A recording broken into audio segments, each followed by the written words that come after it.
Into the featured games for this week. All right, we can finally talk about these games because I don't want to talk about them 3 times. We're going to talk about them twice already. Number 11, Bethel. At number 16, Georgetown. Georgetown, home field advantage. Bethel coming off of a loss. Georgetown coming off of a tight game. Should be a good one in the Mid-South Conference.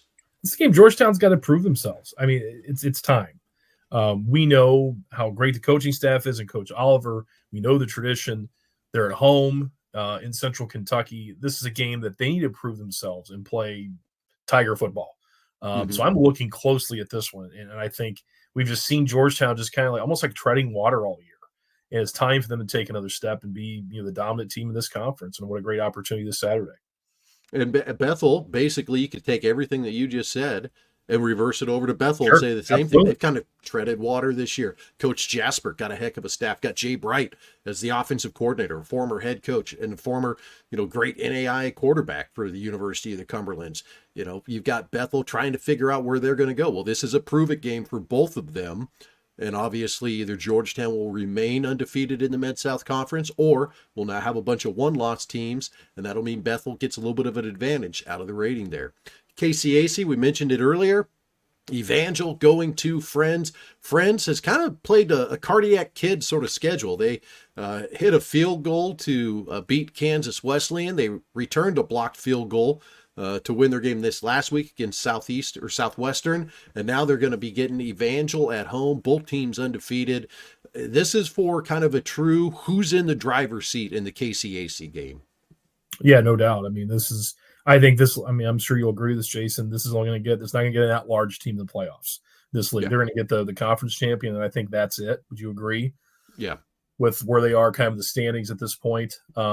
So, yeah, I mean, driver's seat and really pole position, who's going to get that spot in the postseason. Yeah, really with the postseason now, if you're not top 15, yeah, it gets to be tough to get that at large, because right now, both of the KCAC's berths are going to be below the top 15 spots in the country. You're going to have the Appalachian Athletic Conference as well, with a team probably not rated. So that's 3 spots in the postseason of 20. And now you got to be top 17. Well, Dickinson State is downrated 20th, 21st. All right, that's 4 teams. So all of a sudden, those at-larges, you've got to have a pretty clean resume to get in, which I like, because then there's not a lot of argument of 2 or 3 loss teams that didn't get an at-large. 2 losses is about your max. 3 kind of going to hold you out of there unless those are some pretty big losses. Probably the biggest game of the week, though, Pat, out of the Great Plains Athletic Conference. We've got Morningside going to Dordt. Both teams undefeated. Both teams in the driver's seat. Well, I shouldn't say both teams undefeated. Both teams undefeated in the GPAC. Yes. Morningside with the loss to Benedictine. But this is a true who's in the driver's seat now of the GPAC. Is it Dordt or is it Morningside?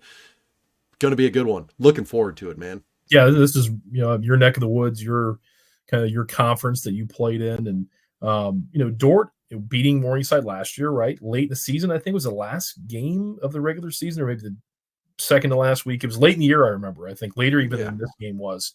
So it was a huge, had a lot of impact on playoff seeding and that sort of thing. So Morningside, some redemption opportunity for those guys. Dordt hosting, which is huge for them. And we've talked about, a 3-team race, yes, but, Dordt wants to really solidify themselves now in the driver's seat of this league that, has had some, Morningside's been the team forever. Then, of course, Northwestern's recent history, and now Dort's making that push. So this is going to be a really interesting game and see how this thing shakes out and, what type of effort Dordt can put out and say, hey, this is where we are.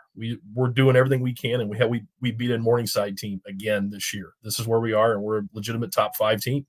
On the other side of that, Morningside, let's get back to where we're comfortable being, guys. That we're a perennial power. We need to be a top 5 team and hosting playoff games. It's what we're accustomed to doing. We can do that this weekend. I think this is going to be the toughest defense that Morningside has seen all season. I mean, Dordt has been exceptional on the defensive side of the ball. I think Morningside's offense is going to be the toughest offense that the Dordt defense has gone up against. I'm excited for that. This game is a cliche for me.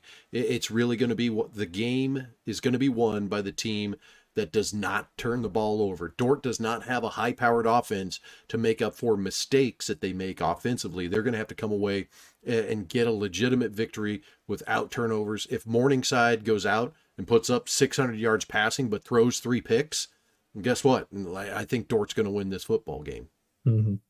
Yeah, this is going to be a great one. And really things will be a little clearer picture, I think, for the GPAC after this one. The leader in the Frontier Conference, Carroll College. They're undefeated.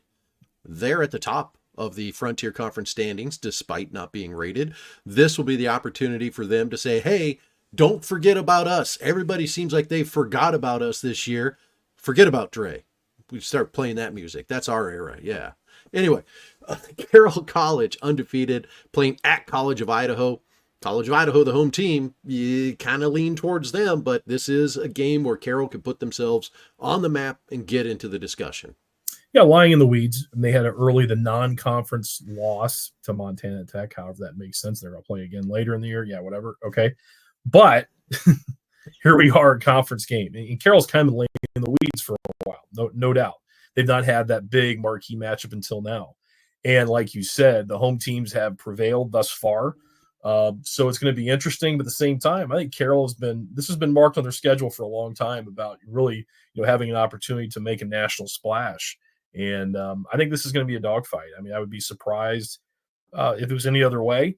But again, like you said, those home teams in this league, for whatever reason, have that distinct advantage. Reaching everybody that's out there watching, we got ourselves a nice audience. We'll be answering questions in the overtime portion about these games. If you got specifics you want to throw at us, throw in the chat, X at us, tweet at us, whatever you say, throw it in the comments. We'll get to it here in just a little bit. But these are the 4 biggest games, I think, of the week, Pat. We could talk endlessly about each and every one of them, but ultimately, we'll let the play on the field get going. One typo on this screen, that Bluefield-Pikeville game is actually a Friday night game. Both teams are undefeated in the Appalachian Athletic Conference. Pikeville is starting to play good football like we thought they would. They played very tough early in the season. They lost to Campbellsville, lost to Georgetown. They played some really tough teams that they were competitive with, but just couldn't get those victories. They're getting the victories in the conference now, and this will be the opportunity for them to kind of be in the driver's seat if they are able to knock off Bluefield. Bluefield had to come from behind to beat Kentucky Christian this week. It was a late comeback victory for Bluefield to get the win. KCU, unfortunately, gets the loss. I mean, it was a tough one for them. I mean, they were up in this ball game, but Bluefield came back, got the win. That'll be a nice one in the Appalachian Athletic Conference where we predicted Pikeville would be the team out of this. Then I think we got a little doubtful, Pat, if they would actually, just never be able to figure out how to win a game. Now they're winning games. Yeah, it was almost a repeat of last year, from what I remember. They were kind of winning some games last year in the league. Yeah, I mean, we were watching. It was like, this is not a bad football team. I mean, they gave everything that Georgetown, to Georgetown that they could handle. I mean, it was down to the wire. In the same, I think it was with Campbellsville, correct? It was a tight game early in the season. So, I think very highly of Pikeville from their personnel, and I think they've got some great players and good schemes. So, to me, they get rolling in this conference and make at least a huge push for that playoff spot in the league. St. Francis 1-0 in the Mid-States Football Association Midwest Division, as is Marion. St. Francis goes to Marion for the game this week for a little bit of control, or at least a little clarity as to who could be towards the top of that half of the league. Should be an interesting one. St. Francis, Marion, always good football, Pat. It's a big-time game in this region. I mean, it is something that people definitely pay attention to. 2017 was the last time the USF Cougars beat Marion. So It's been some time. It's been a long time. It's been a rivalry game that's been one side the last 7 years. So I think if there's ever been a year watching these teams quite a bit, I think they're pretty balanced in that. I think this can be I think it's going to be a very high scoring game. I think both defenses are giving up quite a bit right now, and they've got to figure some things out certainly on that side of the ball. But I will tell you, I think people think, okay, it's number 17 versus a 2-loss team, but I think St. Francis has some really good players. Many of them are going home to their hometown and playing a rivalry game.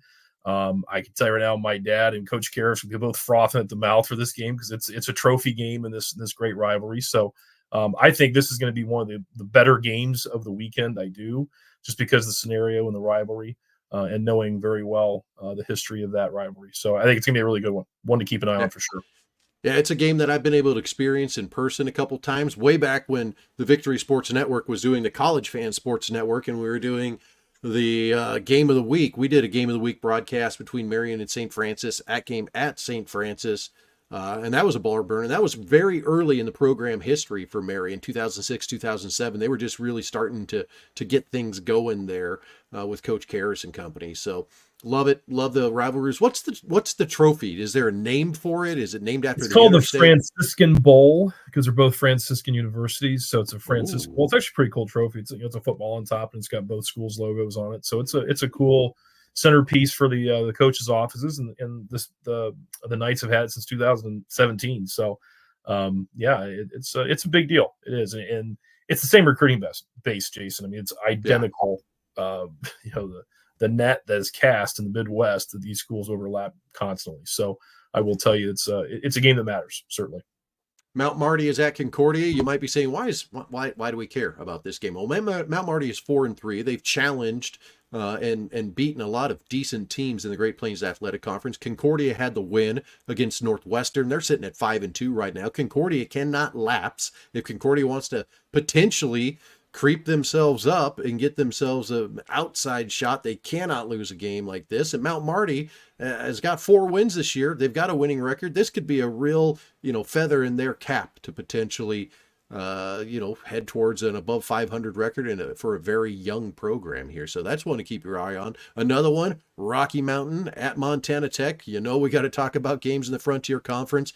Rocky Mountain put up 24 points on College of Idaho. They'll be going to Tech. And Tech is coming off that 97-0 victory. So it's kind of one of those like, we were so here and we were so here, but maybe they meet here and a couple turnovers here or there, or maybe a guy that's got to have limited snaps because he got banged up. The game could go any way, Pat. Yeah, Montana Tech at home, I think, is one of the better home teams in the country. I believe that. Just watching their games at home, I think they are a different team. Just like we talk about the home teams in general in the league. So, I think Rocky, has proven they can score some points and be competitive, but the Ore Diggers are tough in Butte. Cumberland, Tennessee is at Cumberland's, Kentucky, the It's not Cumberland confusing, Bowl. not So confusing at all. it was a lot easier when it was Cumberland College and Cumberland University, but then that all changed like 20 years ago. But Right. now you got UC and CU, but a big game for both teams because Cumberland now has dropped a couple games after starting off undefeated. They can right the ship, get back on track, still got a chance in the Mid-South, but Cumberland's Kentucky, the housekeeper version of the Cumberlands, they got an outside shot in the Mid-South Conference. With a Mhm. lot of one-loss teams, they keep winning. This gives them an opportunity to get a place at the table potentially for a conference title. Yeah, much like the Franciscan Bowl with St. Francis and Marion, I think this is a really tight game. I think this is a back and forth, two evenly matched teams. We've watched them quite a bit throughout the season, really kind of the same position within the league as well. So this is going to be a really good one. Yeah, looking forward to it. Those are the games to keep your eye on, and that kind of does it for our official breakdown of everything